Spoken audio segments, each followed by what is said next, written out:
Only my real daughter deserves to be a mother first. Margaret's voice oozed satisfaction through the phone. I swapped your fertility meds for sugar pills weeks ago. Amanda needs this more than you. My fingers curled around the edge of my desk, the rage simmering beneath a veneer of calm. Thank you for confirming that, Margaret, I said evenly. Silence stretched across the line. She'd expected sobbing, begging, anything but this cold composure. My name is Olivia Chen. I'm 32 years old, and I just received verbal confirmation that my mother-in-law had deliberately sabotaged my IVF treatment. Also, her biological daughter could become a mother first.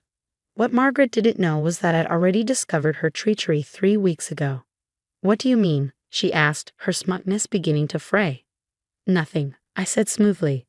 I have to go. Dr. Roberts is expecting me. I ended the call before she could speak again. Dr. Roberts wasn't just my fertility specialist. She was the one who'd helped me unravel everything. The inconsistencies in my medication, the strange shape of the tablets, the altered coding. I'm a pharmaceutical researcher. I don't miss details like that. When the first round of IVF failed despite textbook perfect conditions, something didn't sit right. So I installed a discreet camera in my home office, where I kept my medication. That footage showed Margaret using her spare key, one James insisted she keep for emergencies, to sneak in, replace my prescriptions, and smile as she worked. This is criminal, Dr. Roberts had said, jaw tight as she watched the footage.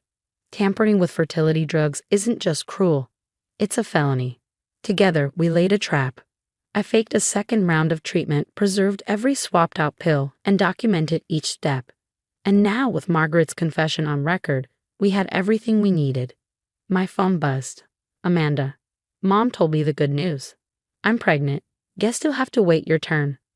I stared at the screen, remembering the years of little sabotages, accidental spills, snide comments masked as compliments, constant jabs about how a real woman would have given James children by now. And James, my husband of 5 years, had stayed willfully blind through it all. She's just traditional, he'd said. She means well. Even when I told him I suspected someone was tampering with my meds, he'd brushed it off. You're being paranoid. Mom would never. My office phone rang again. Margaret. I let it go to voicemail. A new email blinked onto my screen, my lawyer. Everything was ready. One word from me and the case would move forward. Footage, documentation, preserved evidence, and now Margaret's own voice confessing her crime. Another ping, Amanda again. Mom says you're ignoring her calls. Don't be jealous just because I'm going to be a mom first. I exhaled slowly, remembering Dr. Roberts' quiet reassurance just days ago. You're healthy, Olivia. Once we remove the interference, there's no reason this shouldn't work. What she did is unforgivable, but not irreversible. James texted next. Mom says you're acting cold about Amanda's news. Can't you just be happy for her? I rose, gathering my bag and the folder filled with evidence. Time for my meeting with Dr. Roberts, which was really a final review session with my lawyer. As I drove, I recalled the moment I first watched Margaret on the footage, her expression victorious as she held up the fake pills, snapping a selfie like a trophy hunter. Amanda will be first, she whispered into the silence. The way it should be. But the flaw in her plan, she thought I wouldn't fight back. That I was just the career-focused outsider who'd never truly belong. She didn't realize every step she took was another nail in her coffin. I parked outside the lawyer's office, checking my phone. 5 missed calls from Margaret, 3 from James, another text from Amanda. Mom's worried. She says you're acting weird. Don't forget, family comes first. Family comes first. I smiled at the irony as I stepped into the crisp afternoon air, evidence folder in hand. Margaret was about to learn what happens when you weaponize motherhood, and just how far I was willing to go to reclaim mine. The lawyer's office was quiet except for the soft hum of the air conditioning as we reviewed the evidence. Sarah Martinez, my attorney, spread the documents across her desk methodically. Medical records, video footage stills, photos of the tampered medications, and a transcript of Margaret's phone confession. This is more than enough for criminal charges, Sarah said, her expression grim. Tampering with prescription medications is a felony. We're talking potential jail time. I nodded, thinking about how Margaret's smug smile would fade when she realized the gravity of her actions. Another text buzzed through. James again. Mom's really upset. She says you're threatening her. What's going on? Your husband still doesn't know. Sarah asked, noting my expression. He's about to, I replied, checking the time. I've arranged a family meeting tonight. Everyone will be there. James, Margaret, Amanda, even my father-in-law Robert. Sarah raised an eyebrow. Are you sure you want to do it this way? They've all played their part in this, I said firmly. Margaret did the switching, but Amanda knew about it, and James chose to ignore every warning sign. They all need to face this together. By the time I arrived home, James was already there, pacing the living room. What's this about a family meeting? He demanded. Mom's freaking out, and Amanda says you're acting weird. I set my evidence folder on the coffee table. We'll discuss everything when everyone arrives. I've ordered dinner. Should be here in 20 minutes. James ran his hand through his hair, a nervous habit he shared with his mother. Liv, if this is about Amanda's pregnancy, it's about a lot more than that. I cut him off, my voice steady. Just wait. The doorbell rang at exactly 6. Margaret burst in first, her face flushed with artificial concern. Olivia, darling, we've been so worried. This behavior isn't like you at all. Amanda followed, one hand protectively over her stomach, while Robert brought up the rear, looking uncomfortable as usual.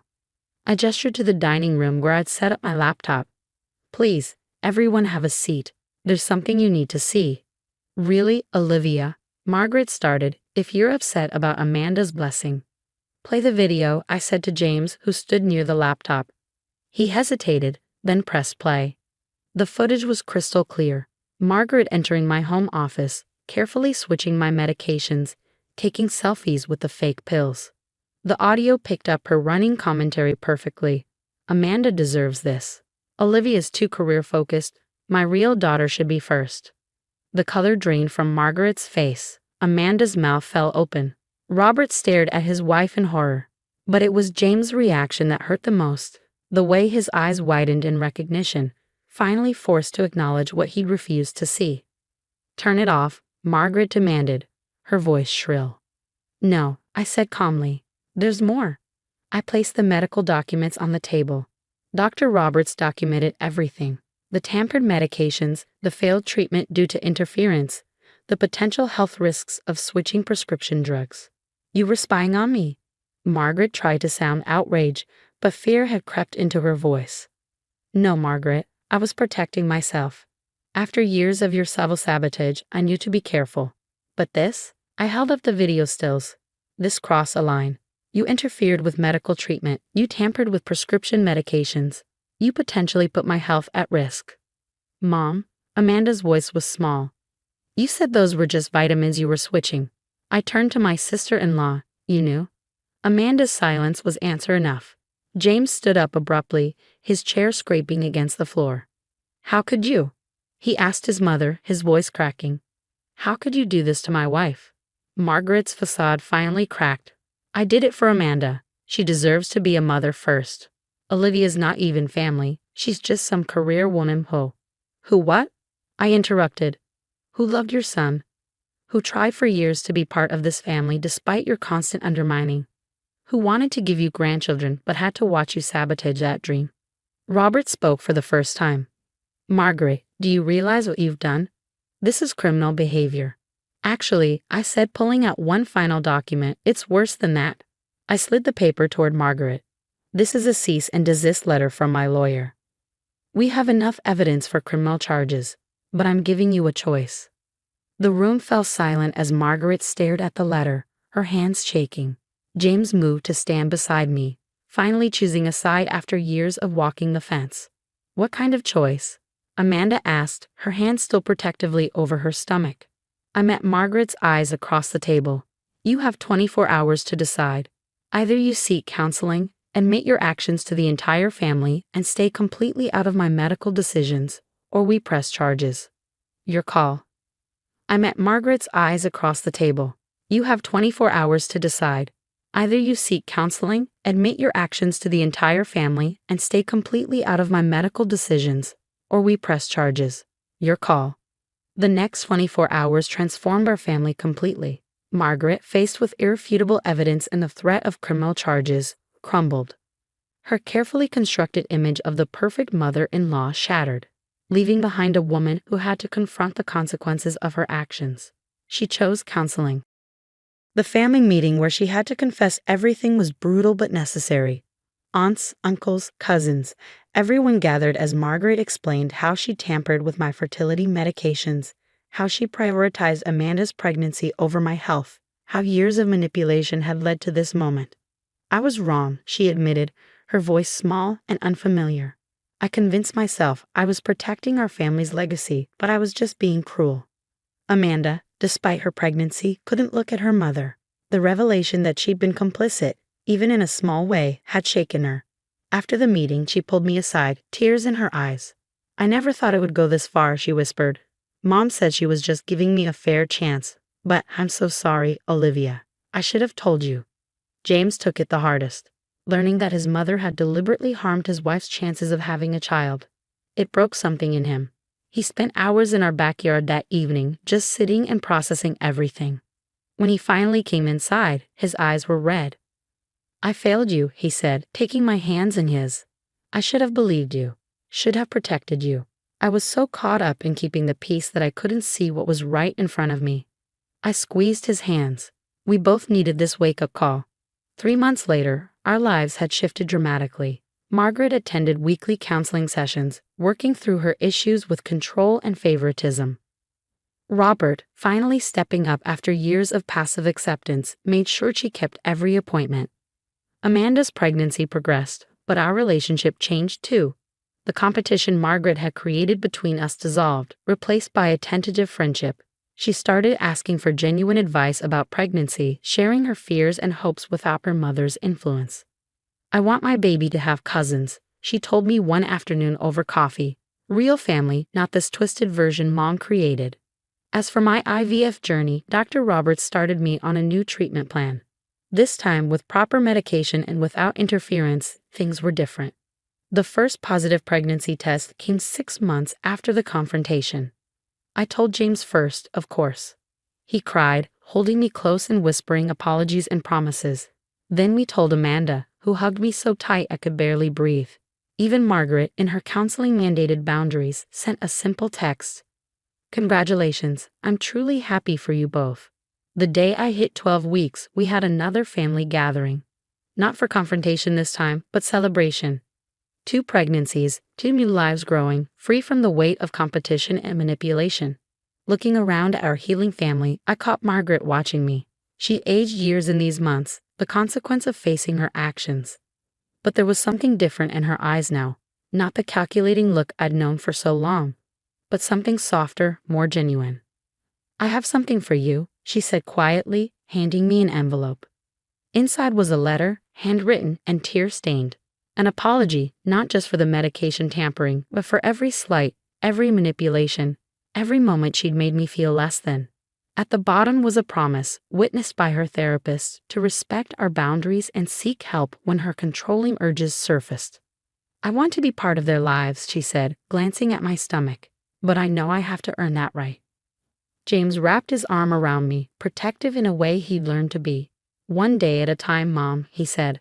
"One day at a time." As I placed my hand over my growing bump, I realized that sometimes the greatest victories come not from destroying our enemies, but from transforming them.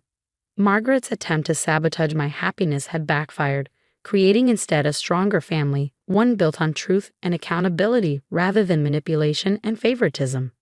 Amanda and I now share the same due date month. 2 cousins who will grow up together, free from the toxic competition that almost destroyed us. And Margaret? She's learning, slowly but surely, that family isn't about control or favoritism. It's about love, support, and sometimes the courage to face our own worst selves. James kissed my temple, his hand joining mine over our growing miracle. "You know what, Liv? Your strength didn't just give us a baby. It gave us all a second chance."